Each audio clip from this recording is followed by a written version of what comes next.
What's good, fellas? I'm Roup Reviews, and welcome to my review of the movie Vengeance. Now, yes, before you guys say anything, this is the guy who plays Ryan in The Office. It's written and directed by BJ Novak, the guy who plays Ryan in The Office. And honestly, I'm very impressed. I always knew BJ Novak had something like this in him too. He wrote a lot of the episodes on The Office, and I really saw something like this coming. Now, if you didn't know, this movie is about Ben, a character played by BJ Novak, who is a big-time writer for The New Yorker. He does not stop talking about how he wants to start a podcast, and when he receives an unexpected call from a random person in Texas, it gives him a few ideas. The person from Texas is basically saying that an old girlfriend of his is dead. Now, initially the girlfriend died of an apparent overdose, but as the story gets thicker and BJ Novak's character Ben starts to meet the family and the brother, they start to think it's a murder. And turns out this movie is a great investment. So without further ado, let's just hop right into it. Now let me just say to start things off, Vengeance is a crazy movie.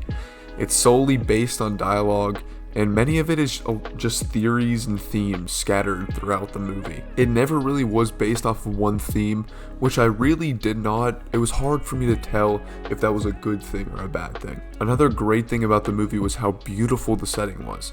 I mean, Texas is a great place to shoot a movie, and it really was beautiful, but Texas is not what BJ Novak, the writer and the director of the movie, wanted the watcher to focus on. He wants the watcher to focus on him. Another good thing was the acting. The acting was brilliant, up to Boyd Holbrook's confident, struggling, outgoing self, to Ashton Kutcher's calm, collected, well-dressed producer.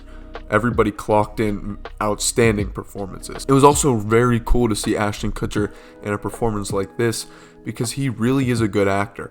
You could just tell that some of the movies he's been in and chosen just weren't the best fit for him. I would really love to see Ashton Kutcher in more sophisticated roles because he can really handle them, and he really proves this in Vengeance. The dialogue is so well done, which is really expected of BJ Novak ever since his Office days. And even though I thought some of the jokes fell flat, it still was a very funny movie.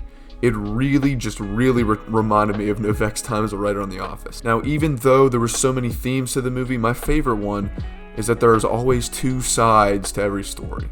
In Vengeance, BJ Novak cleverly presents a side that seems so obviously right, but is then countered by an argument that also seems right. It eventually leads to a surprising, jaw-dropping ending, which really got me thinking. Now, at this point, there's going to be spoilers, so if you don't want to see what happens, skip to the time I'm putting on the video right now. Alright, now that the amateurs are gone, let's get into the real review. Now, first off, let me just say that everybody loves a murder mystery. I mean, it could be the most predictable movie ever, and I would still be intrigued.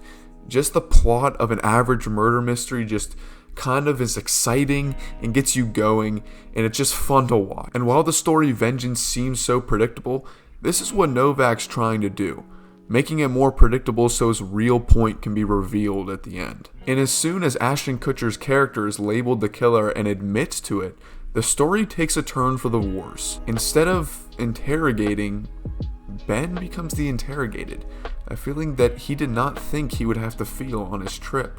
It's Novak's harsh way of saying that no matter what one person thinks, there will always be another side to the story. And as of Novak's interpretation of love, he says that nobody is fully appreciated until they are gone. And honestly, from Ben's point of view, a character that really was starting to believe that he had hope for himself, this is not the best thing to hear. And it really is big. It's big when a movie and one of the movie's characters just doesn't have anything to do. Ben is left speechless. He's going from having this full schedule, working on this podcast, to absolutely feeling nothing at all. He doesn't know what to do. And even though the entire movie was so predictable, it really is a great feeling when you just don't know what's going to happen next. And while these themes are scattered, I really cannot tell if it falls flat or if there is more to it. There is never really that one theme to hold on to. And even though this can work the mind, I think sometimes it could be too much. And on top of all of that,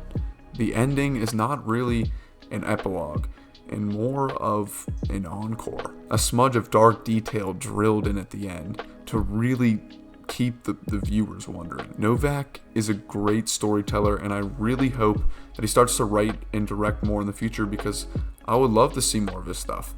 I think he's very talented. Now to get into the final score. I thought that BJ Novak's Vengeance, it was a cool story. I thought that it was clever. Everybody loves a murder mystery. I'll say that again. It was fun and entertaining, but it just kind of seemed like another thing. But it did really hit hard with this ending. A very fun ending. The dialogue was great. I'm feeling an 8.5 out of 10 on this one. Yeah, I know. I've been given a lot of high scores recently, but I've been seeing a lot of good movies, so that's my excuse for that. That's all for today's video. Please remember to like, subscribe. You already know the drill. I started up my Instagram again, so just go follow me on Instagram, Roup Reviews. Drop a like. I'll be posting on there frequently. And again, I haven't really found out my outro yet, so I don't know. Expect a Bullet Train review coming up soon. And peace out. See ya. Alright, okay, that was just stupid. Okay, maybe I'll just say bye. Bye.